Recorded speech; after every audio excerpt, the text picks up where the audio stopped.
Hi, this is Joyce Polino Crane. I'm the news director here at WestfordCAT, and I'm in the WestfordCAT studio today with Dave McGillivray, the director of the Boston Marathon. Welcome, Dave. Thank you. And Jody Marchand, Jody Marchand, who is the founder of the Liv for Liv Foundation. And they're here to chat a little bit about how to grow the foundation. So Dave, take it away. Okay, great. Do you want to just give me a little bit of history of the event, and then maybe I can help steer you in the right direction in terms of growth? Well, after I lost my daughter, it had been a year, and I wanted to have an event in her memory, so we started the Ride for Liv. And then it was actually, we raised the first year like $10,000, and we were happy with that because we were giving free lunches and barbecue and all that. Anyway, so we've had it every year. It's been a great turnout and a lot of fun, and we raised money for a local shelter as well as other things. But I guess I would say my goal is to kick it up a notch. Next year is the 10-year anniversary date of losing my daughter, Olivia. And I know she'll always be remembered thanks to this event, but it's also, I feel like at a stage that we want to, like I say, kick it up a notch. Maybe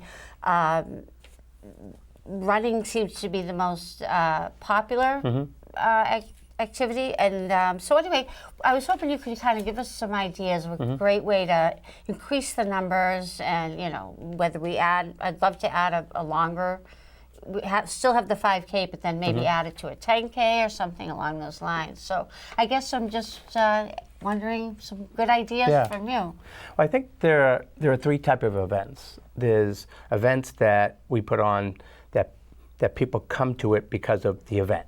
They want to experience that event, like the Boston Marathon, for example. Then you have other events that are in existence and people come to it mainly because of the cause. I put on a walk for the Lazarus House in Lawrence. People, it's a 5K walk. They're not coming just to do a 5K walk and get some exercise. They're coming because they care about the cause.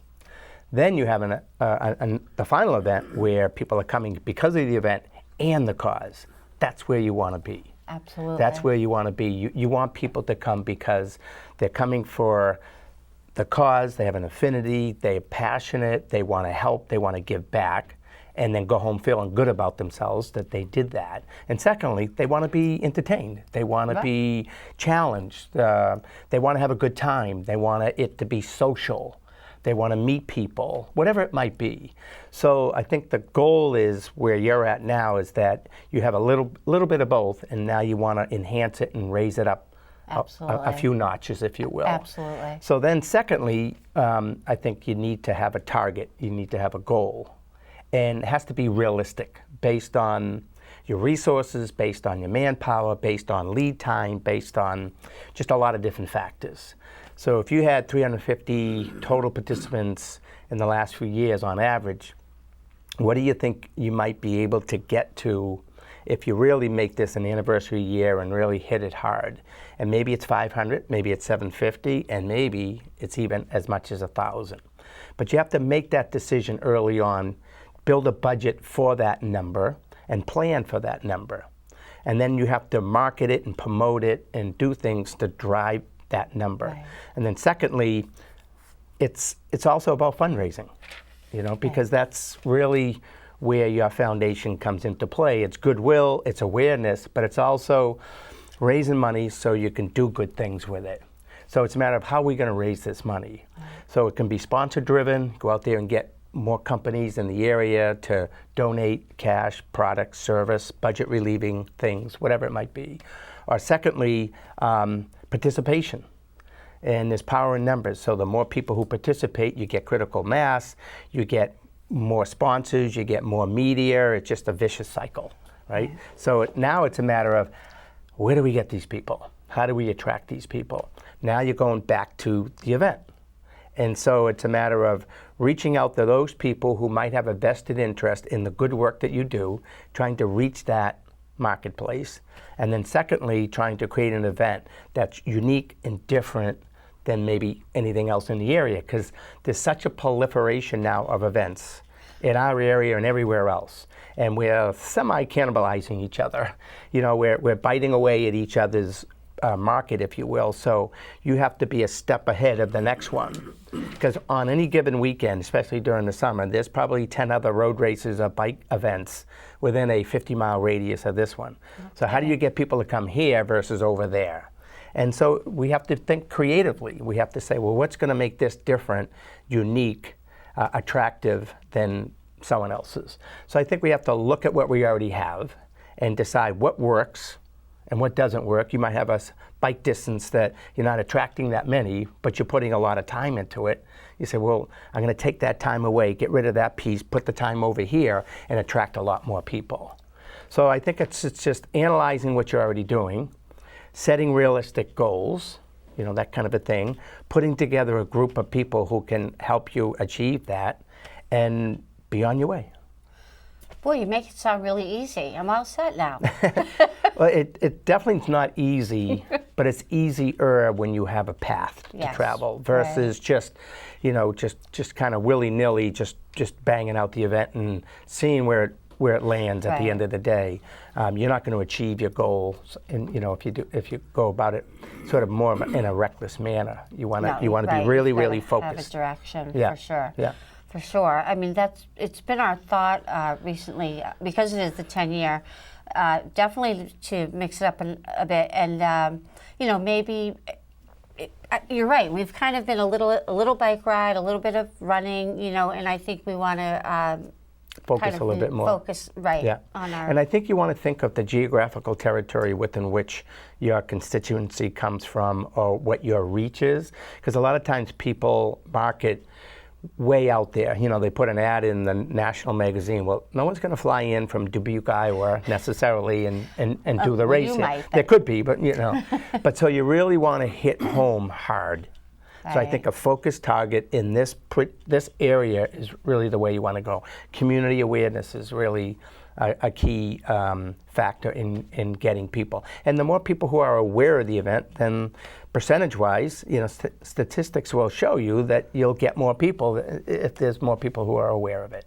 Right. Then you want to think of unique things. It could be, you know, focusing on some kids events, focusing on, you know, we're in the entertainment business, to be quite honest with you. People that care about the cause, but they want to be entertained. It's going to be a fun day. It wants to be fun. You know, maybe there's music, maybe there's food, maybe there's drink, whatever it is. That's what they want, that post-event. Right. Then you might want to go out there and try to get some local celebrities to show up, because that would be good. They could attract people. One of my events, the Joseph Middlemas Big Heart 5K, I put on a celebrity mile. So I invite a lot of people from the greater Boston area, media celebrities, political celebrities, athletic sports celebrities to come, and I get about 40 or 50 celebrities to run this mile. Well, people are thrilled because they show up, they want to get their picture taken, their autograph or whatever, and they may not have come to the event, but they heard that, you know, Rob Gronkowski is going to be there, so they show up. So there are things like that you can do to your event that are going to separate it from someone else's. So. Right. Well, I see I'm going to have to try to figure out and meet some of these people. I'm not sure how, but I'll do it. Yeah. Well, you don't strike me as somebody who's shy in terms of asking, and that, you know, that's a talent and that's a skill set. And you know, a lot of times people have trouble banging on doors. You know, I'm in the event management business, so I do management. I move the road cones, put out the barricades. I do things soup to nuts, logistically, and I'm not that good at marketing or sponsorship, and I'll tell you why. The reason is, when I bang on doors asking for support and they slam the door on me, I take it personally, you know, and I shouldn't. I should just move on to the next door. And there are other people who just, they keep going, and eventually they're going to get what they need. Well, I will say this. You look like that person. Well, thank you. I like to think I am, but it's never has it been. I am driven because it's about my daughter. Absolutely. So I have no problem asking for help, for sponsorship, for, you know, just it's part of it's my mission now. Yeah. It's my mission, and so I'm excited to, you know, kick it up a notch, and I can't thank you enough. Yeah. You know, for talking to us and helping us kind of maybe figure out what those goals and missions are. So I'm confident if you have those goals and if you have those objectives, you will get there. Thank you. Thank you.